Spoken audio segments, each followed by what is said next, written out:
keynote speaker. Can we have a round of applause for Rajesh, please? He has over 30 years of experience. His personal mission statement is to positively impact and inspire people around him. Please have a seat, Rajesh. His last role was that of Managing Director of Perfetti Van Mele. Am I correct? Okay, great. Right. And during his tenure, he was also awarded the ET Inspiring CEO Award in 2022 and ET Ascent CEO of the Year in the year 2023. Next, ladies and gentlemen, please put your hands together for the co-author of the book, Ms. Nirupama Subramanian. She is an executive coach, welcome Nirupama, and leadership development expert with over 25 years of experience. Her purpose is to enable people to live their full potential and lead a powerful life. I need lessons from you, personally. I'm going to be asking more questions than all of you. She focuses on enabling people to go through their personal growth journey along with business impact through customized leadership, development workshops, coaching, speaking, and writing. Nirupama is also a TEDx speaker. She has published 4 books and trained over 35,000 people. So you are in great hands, and get ready for a wonderful session that's coming your way. Rajesh and Nirupama, it's a pleasure to have both of you. These books, I think, are available outside the hall as well. Yes. And you have the opportunity of grabbing the signed copy from the authors. So please make sure that you take advantage of it. And I'm sure there's a lot in this book that is going to help you navigate your personal growth journey. So, Nirupama, let's start with the fact that, we are drawing our analogies and our lessons from the plantation drive that we are all coming back from. In the book, you describe the role of a leader as that of a gardener. एक माली अपने पौधों की, बगीचे की जिस तरह से care करता है, ऐसे ही एक लीडर को भी अपनी टीम की केयर करनी चाहिए. How do we expand on this thought? Thank you, Preeti, and thank you all. We know we are between you and lunch, and we will let you nurture your stomachs very soon. But thank you for being here, and thank you, Amit, for having us over. So we're very delighted. If you can see, the cover of the book also has a plant.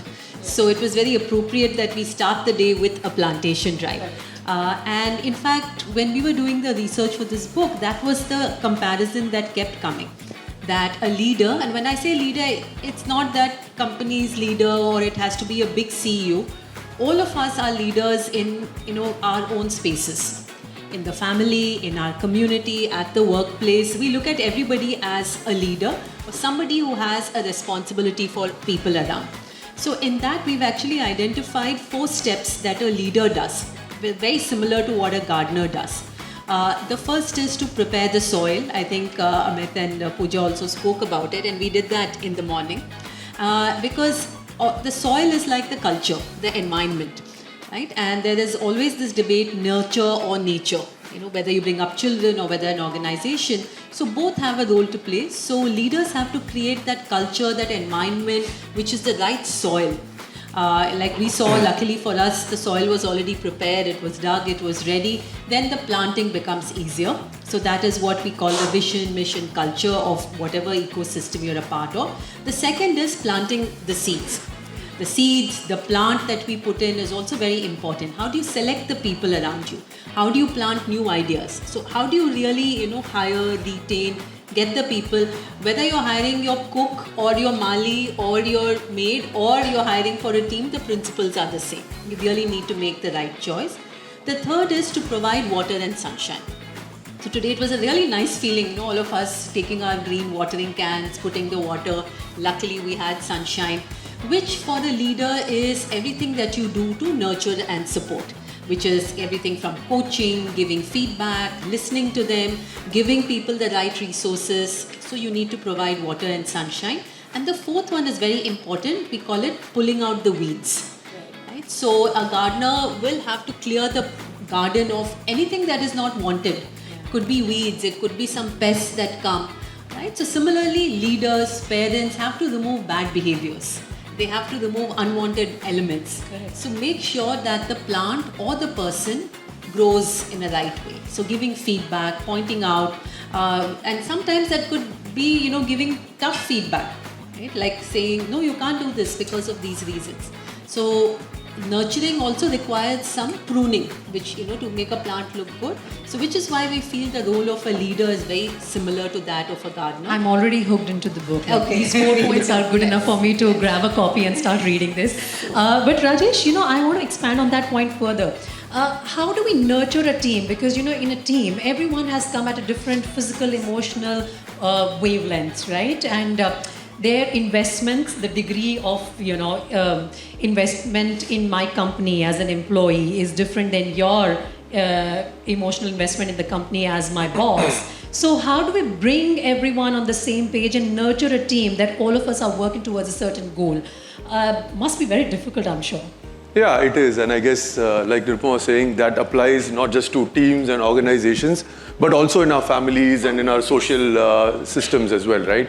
So I think there are 2 parts to it. The first part to it is there are certain qualities that are required for nurturing others, right? And we call that hope, which is humility, openness, patience, and empathy, right? And if you really look at it, the first step is humility, which is saying that I don't know, or I am here to learn.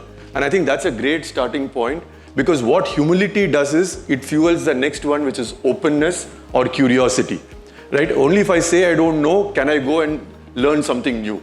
So humility, openness, and I think the third one, which is often very underrated, and I think Amit also spoke about it, which is patience, right? Knowing when to push, how much to push, how long to wait. Like, today Vijay was saying that for some plants, for the first 3 years, you don't see much happening because they are building the roots out.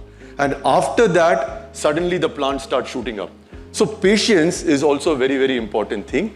And the last one, of course, a lot of leaders talk about is empathy, right? So we call these 4 as fundamental qualities for nurturing others. And when it comes to behaviors of what leaders can do to nurture others, we again use an acronym because acronyms are easy to remember and catchy as well. So we call it the MILE. So how can leaders go the last mile? So it is M, mentoring and coaching, I for inspiring, L for listening, and E for empowering. So mentoring and coaching is a good way. So, but to do mentoring and coaching, I first need to understand you better. Where do you stand? What are you looking for? So that I'm able to mentor and coach you. Inspiring is by raising the bar for myself. Am I being a role model? Am I walking the talk? Those are ways in which I can inspire. And listen is, of course, comes with humility, comes with openness. Only if I listen to you can I understand what are you looking for, and I'm able to help you by empowering you with effective delegation and the right resources. Yeah, but kabhi boss nahi sunte, kabhi employees nahi sunte. There is always some issue. Always. That's why coaches like you are required to intervene. But Nirupama, if I were to ask you, is it a team that decides the kind of leader they would have, or is it a leader who decides the kind of team he's going to command? How does this relationship work? In reality, both of them don't have too much of a choice, right? Especially when they are put together. Especially when you are entering into an organization which is already established, a very large organization. The leader sometimes inherits a team, and the team sometimes is waiting to say who is going to be our boss, right? So very often in life also, we don't get too much of a choice either way. Of course, when somebody is starting something, like a lot of startup founders do have an option to get the first, set of employees and hire. So typically it starts with the leader. At the same time, these days, younger people are very, very proactive in terms of choosing the kind of organization they want to work with. So you'll go to a Glassdoor, they'll go to reviews and see what are the ratings, and then say, I don't want to work for this company, I don't want to work for that organization. And therefore now, I think younger people, unlike many years ago, are having the wonderful problem of choice, which is like they will look at the ratings and they choose. So, but often both the leader and the team, you have to work with what is given, right? So if you even like a gardener comes into a plant, like today, we have to work with that soil which is there in Gurgaon, which is what is that kind of soil which is given to you. And then you have to make the best of it. So it always say that nurturing, you ideally have a good soil, but if that is not given to you, start preparing the kind of soil that you want. And if it doesn't work out, one of the other will leave. right? So that is how I think, somebody very said it's not about the resources you have, it's about being resourceful. Yeah. Right? So what do you do with what is given to you? We'll find plants are that way, very, very sturdy. Some plants will grow in any kind of soil. Some of them need a particular kind of soil. So when you don't have choice, you have to make it work. And I think, we can have a comparison with the situation very close home. A lot of us get domestic help through agencies. Some of them are well trained, some of them are not trained at all, but then you don't have a choice and you start nurturing them. Okay, let me tell you how this household works, and I will do hand holding and teach you around. So, Rajesh, if I can bring this question to you, take this discussion further. What are the qualities which are required in nurturing people around you and also making the environment conducive? Nurturing the environment also essentially through the process. Yeah, so nurturing the qualities I spoke about, which was the hope, which was humility, openness, patience, and empathy. I think in terms of some of the behaviors, like you said, it's very important that the preparation of the soil or setting the right culture becomes very, very important. And I think, in the various CEOs that we interviewed, we could see examples of, for example, if the leader is very passionate about fitness, right, then that sort of percolates in the organization because the leader also puts in certain systems and processes, but also brings about some new initiatives in the organization. So there is a healthy competition on who's taking how many steps every day, right? So that becomes then the push-up king of the office. The push-up king of the office or the queen of the office, right? Yeah. So I think it's also a lot to do with how the leader sort of trickles it down in the organization. And the other part is there enough empowerment in the organization, right? So am I able to understand my team? Am I able to provide the right kind of resources to the people? Do I delegate effectively so that people can also grow and shine? So I think these are some ways in which it can happen. So the personal journey of a leader a lot of times also, and personal choices for leader dictate the way he will be with his team and how his office would be functioning. So on that note, Nirupama, how important it is really to nurture ourselves? Absolutely, Preeti. In fact, we say nurturing quotient is a measure of how well you nurture yourself and nurture others. What do we mean when we say nurture yourself? Yeah. Where does it start? Yeah, right. So we really look at it at four levels, right? Normally people say nurture myself, I eat food or something like that. But we look at nurturing along physical, emotional, mental and spiritual. Body, mind, heart and soul. So all four domains are extremely important for us to lead a happy, healthy, holistic life. And so the work of nurturing always starts from self. They say you can't serve from an empty vessel. So if you're not going to be happy, healthy, fulfilled, calm, the kind of leader you're going to be, the experience other people will have of you, it's not going to be really pleasant. So we look at four domains. Physical is everything from exercise, nutrition and sleep. Right? Nutrition, hydration and sleep. And in the old days, people used to say, I'm so hardworking, I don't sleep for 3 hours a day. Now that is no longer true. There's so much research to show that a healthy body leads to a healthy mind. Right? And we're also part of a yoga group, same as Amit. So we've all seen the benefits of yoga, not just in terms of the body, but also the mind and soul. So that's the physical. Then we say emotional well-being is very important. Do you have strong connections? Do you have healthy relationships? Do you cultivate a hobby and a passion? What is your outlook? Right? Are you always the hyper anxious person? Whether at home, so whether it's with the maid or with your team, you're going to be in the same way. Or do you have a more positive, cheerful outlook? That's the emotional. And you can cultivate this. These can be developed. Third is the mental, which is really, sharpening your mind. These days we have so much of distraction, like social media, the scrolling. So our mind is not getting that much of work, and soon, who knows, AI might replace our brains altogether. But for us to function well, we have to nurture the mind. And we have given many ways to do it. Do you have a reading habit? Do you listen to podcasts? Are you learning something new constantly? Do you get exposure to different forums, different avenues? So are you keeping your brain alive? And are you freeing yourself up from distractions? Are you really being mindful? So that's mental. Spiritual is the soul work, right? Are you connected to a sense of purpose? Do you have a feeling of contribution? We've actually seen that helping others, supporting a cause actually really benefits your soul. Do you have good practices, spiritual practices, and for some people it could be, going to a temple or a gurudwara or place of worship. But a faith-based practice could also be a meditation practice, a gratitude practice, something that takes care of your soul as well. So in the book, it can start small, just like can maybe a start minute small. a day, and then you Absolutely. can expand to whatever you can. Exactly. So in the book, we give together, between nurturing self and others, we have about close to 50 best practices. Okay. So you can actually see what works for you, what are the ways you need to nurture yourself. And some people could be doing very well on the physical front, Right. but they might have terrible relationships, and that doesn't make for a happy life. Yeah.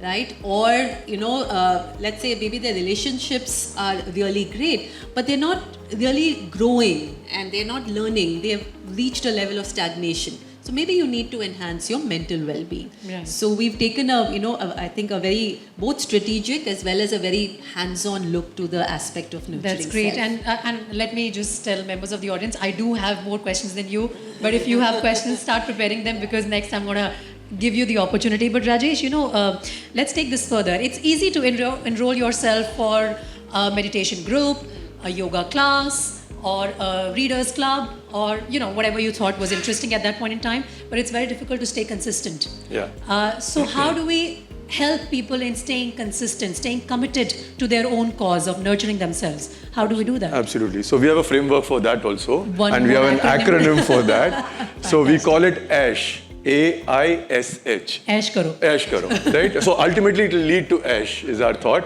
So A is all about awareness, right? Ultimately everything starts with being aware that there is something happening, right? Once that awareness is there, the next step is to set an intention. Yeah? So I set an intention, so I am aware that I need to lose weight. And then I set an intention saying, I will lose 5 kilos by 3 months, right? So that's the intention. The third one is start action. So then I decide every morning I'm going to go for a half an hour walk, or I will go in the evening to the gym, or whatever it is, right? Start action. And the fourth one is the H, which is habit creation. If I'm able to do that consistently over a period of time, I'm able to create a habit. So it's AISH, right? So typically what happens is awareness is something that people get, okay? I'm aware that I'm not reading enough, or I need to lose weight. Then the intention bit also happens, like every year we make resolution, right? New year, I'm going to start doing this. So the intention. The big gap we find is between intention to start action, right? So just to give you a simple example, we can use a lot of tips like, for example, what is called habit stacking. Can I stack a new habit that I want to create next to an existing habit? And I'll give you a personal example. I'm very bad at reading, right? I don't read enough. I do a lot of physical activity, but mentally reading and podcasts is I don't do That's enough a dangerous of it. sign coming from an author. Yeah, but I'm getting better at it. So one of the things I told myself is that after brushing my teeth in the night, the minute I put the toothbrush down, I'll pick up a book. So you stack a new habit that you want to create next to an existing good habit. So that's called habit stacking. Stacking. Okay, So you stack it next to each other. Right. So the minute I finish brushing my teeth, I pick up a book. And then if I'm able to do that over a period of time, then that becomes a new habit that I'm able to create. Or have an accountability buddy. I used to do that in the past, where I do have a buddy and I say, I've read for 20 minutes today, I put a WhatsApp tip to the other person, right? So there are many ways in which you can bridge the gap between the intention to start action. And if the start action continues for at least a 2 to 3 week period, there's a lot of research which shows that becomes a habit. So I think that's the way one could go about building some of the habits that we talk about in the book. Right. So anyone has any specific question, or should I continue? I think this is a very interesting topic, sir. Yeah. Can we please pass on the mic? Those sitting in the back rows, please don't think that I will not take your questions. I will take your questions. You just have to raise your hand. Hi, both of you, and anyone could be answering my question. The prelude to question is that as a CEO, you have a lot of direction to be given to your team, right? You have sorry? A lot of directions to be giving to your team, and there are certain aspects that the culture, etc., gets built up in your company, and it percolates down, and everybody follows that. Similarly, now obviously you have a channel of creating that communication going down. How do you create a communication upwards? Because now I'll ask you the question. The reason of asking this question is that a lot of companies we hear about nowadays is that toxic culture has started. Till the time that toxic culture reaches the CEO, the company itself is in doldrums, right? And thank you for teaching a lot of acronyms, and I was trying to create an acronym for you also that is called FLAW, right? It doesn't sound very good, but it's called 4-letter acronym works. So if it works, it should be taken. But my request is to just let us know, let the group knows, because I'm sure if not us, few of us, somebody is in this stage for sure. Sure. Yeah. I can answer that. Yeah, sure. I mean, having also been a CEO for close to 10 years, I think 2 personal examples I give, otherwise it sounds very theoretical, and I don't have any 4-letter acronyms on this one.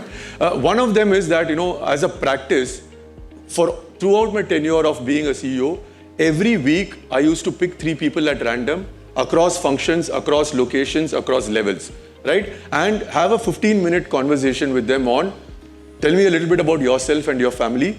What do you like about the company? And what can I do to make things better? These were 3 questions I used to ask, and you'd be surprised what used to come out of that, right? So that's a good way to understand what's happening in the system.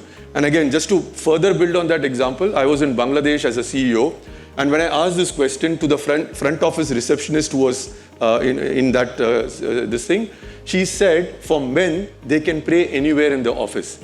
But for Muslim women to pray, they need privacy, right? So the first thing we did was we converted a visiting manager's room into a prayer room for women, right? Now, as a male Hindu, that thing never struck me.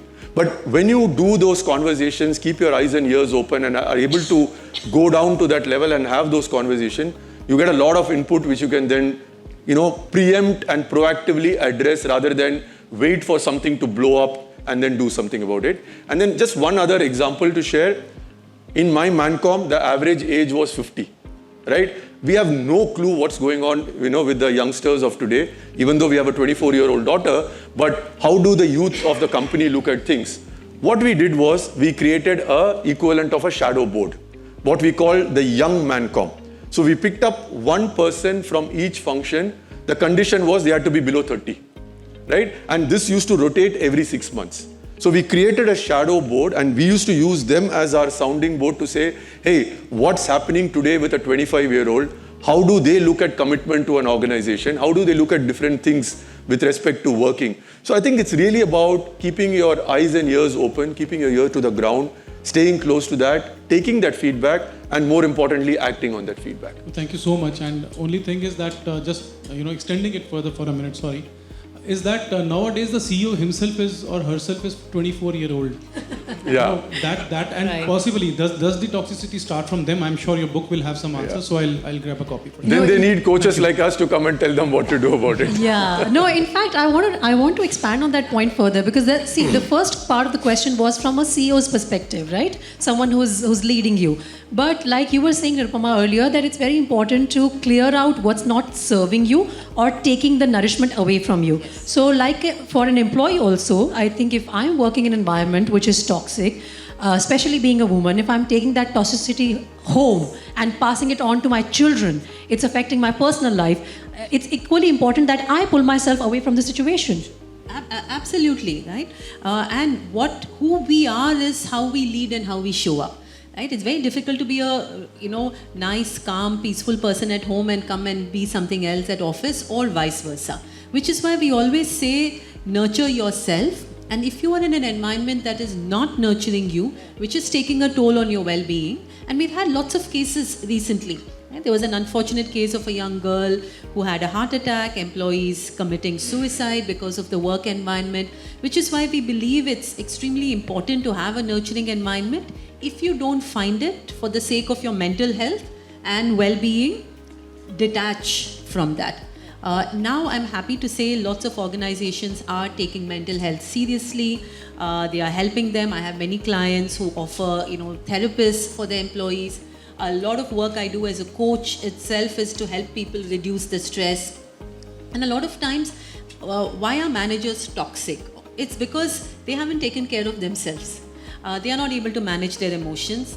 I've coached people who said I have anger management issues because that's how they are showing up. They are insecure, they are fearful, they are getting hammered from top, so they're taking it out down on the team. Yeah. And if that continues, it's not good for the organization, it's not good for the team, and it's really not good for the individual. Right. So while we may not be able to change the environment, at a very large level, we should take responsibility for our own well-being, for making sure we are staying nurtured and nourished, and ideally the environment enables that. But I think we want to start with everybody taking responsibility for Their self. themselves first. Right, and I think if there is any other question from the audience, I would give first preference to that. Yeah, sure. Can we please pass on the mic here on the first table? Sorry. I'm Manish Babu. I especially came for this entire session and plantation from Pune. Wow. Oh, wow. That is some commitment. I think we should give him a hand. Yeah, That's good self-care. of course. So my question is to both of you, Rajesh and Nirupama. Especially, we are talking about, actually we are the analogy of plantation which we did today and the book which you published, especially around leadership. So people like who are already into this leadership role from last 25-30 years, right? The way they led the team as a manager, as a leader, and things got hardwired for them, right? It should be work like this, right? And after maybe at the stage in the career, like say 50, 52, they decided to do something for themselves, right? So now they become a sapling, right? To start something new.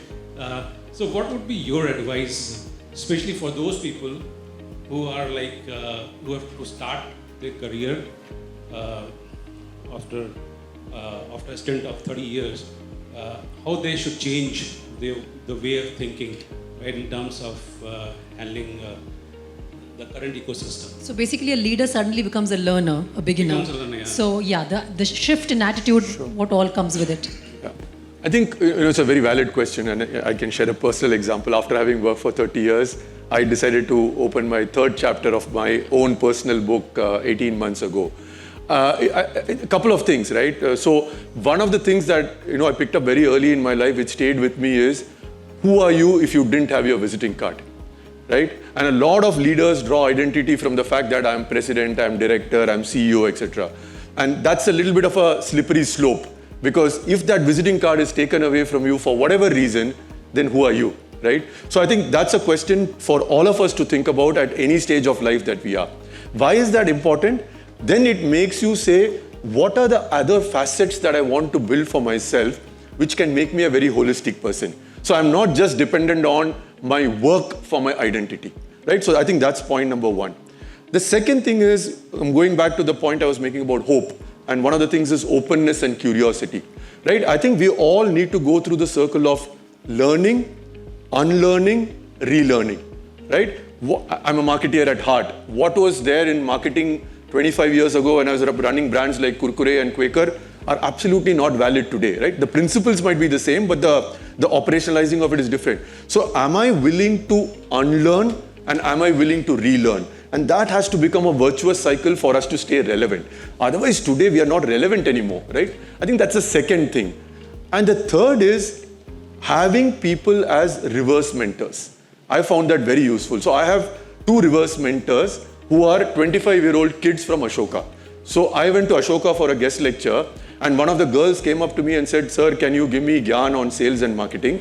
And my only thing to her was, "I'll give you gyan, but you give me gyan on how does a 25-year-old look at life today." Wow. So every month we have 1 hour where half an hour I give her gyan, half an hour she teaches me on situationships and whatever Gen Z else. gyan. Gen Z gyan, right? So I think if you're able to do a few of these things, we can stay relevant and we can actually thrive in the changing world as well. I think that's a great strategy. We all have youngsters in our families, right? We can all learn from them. Ma'am, I would take your question. Can we please pass on the mic to her? Yeah. Yeah, I'm really looking forward to read your book. My question is, like, in your 25 to 30 years of experience, what has changed in leadership style? Luckily, in my experience, I always had leaders who had provided me like safe and secure environment, like where I could work distraction free and take risks also. So what has changed in the leadership style? Yeah, that's an interesting question. So I've been coaching and training leaders for 25 years. And I do see there's a variation, right? Earlier, the pace of change was not so fast, right? So people actually, in a way, were more patient. They invested. You were expected to stay with the organization for a very long time. Loyalty was rewarded. So leaders would also mentor you thinking, you're there in my organization. So it was what we call more of a paternalistic style or a command and control style, which is the leader is the commander and the leader will tell, ye karo, wo karo, and the employee did it. Or the leader will say, I am like your father, theek ho jaoge, be mentored. Be mentored. So these were the two typical styles we saw in those days. And when I was coaching people, they were like the good leaders were the more parental style, and the not so good ones were the really harsh commanding style. Over the years, I've seen that both those styles don't work all the time. So we're really seeing a more democratic, participative style, because young people today want their voices to be heard. Any of you have young children? Of course, have young children. Yeah. And you would have seen there's a difference between the way you responded to your parents True. Yeah. and the way your child is dealing with you. No, like Husam, you're saying no. How can you say I didn't no to ask me? you, I'm I didn't telling ask you. Yeah. Right? So you can see parenting styles have also changed because the younger people are wanting their voice, they want their inputs. So we would actually consult our daughter also, where to go for vacation, because if she was not happy, our vacation would be miserable. So the change we are seeing is moving towards more democratic, participative style, because the leader also doesn't know. The leader was maybe an expert in XYZ technology, and now that's AI. You don't know. The young person who you hired knows much more than you. So the leader cannot be the expert commander, expert, seasoned father, mother, but has to be more like, I'm one of you, let's sit together. So yesterday we went to an organization, it's a startup, 10-year-old startup, to talk about our book. And the CEO said, we don't sit in a cabin. We're sitting on the floor. Open door policy. Open door policy. We're also sitting on the floor with our employees. Because if I was sitting in a cabin, I have no clue what's going on. And then that puts a distance. You become unapproachable. Yeah. You don't know what's going on. And 45% of your employees today in numbers are Gen Zs and millennials. And they want a different kind of a leadership. They want to be able to voice their opinion. So the leaders also need to change their styles a little bit more, be more approachable, accessible, humble, like Rajesh said, be open to learning from others, be caring, definitely, but though two popular older styles may not always work. I think today. the leaders are changing. The expectations of the employees are very different. Somebody was giving me an example yesterday of a Gen Z employee in Meta office, and it's a guy who took special permission, this 25-year-old something, he took special permission to get his soft toy to office. And what was it? It was a cushion kind of a thing, like that he would want to use in office. मैं अपनी seat पे हमेशा रखूँगा. And as his luck would have it, वो चोरी हो गया. That got lifted from office, and I was told that he wrote a mail, a chain email, right from top to bottom to everyone, accusing him of torturing, harassing him mentally for taking away his prized possession, and he's threatening to quit over it. These things are unheard of, right? Like, all of us, I think, can say we are millennials or just a slight generation before that, and we are raising Gen Alpha. We have skipped the entire Gen Z. We don't know what they are thinking, how they're doing their things. But yeah, changing times call for different situations, different leaders. But it was great to have you both on board. Nirupama and Rajesh, thank you so much. And we are all looking forward to reading from this book. If I have not taken your questions, this is the time when we all will now get together for lunch and networking. Please feel free to approach all our panelists and put across your points. And thank you for being such a patient and wonderful audience. It was a pleasure to be with you here this morning and afternoon.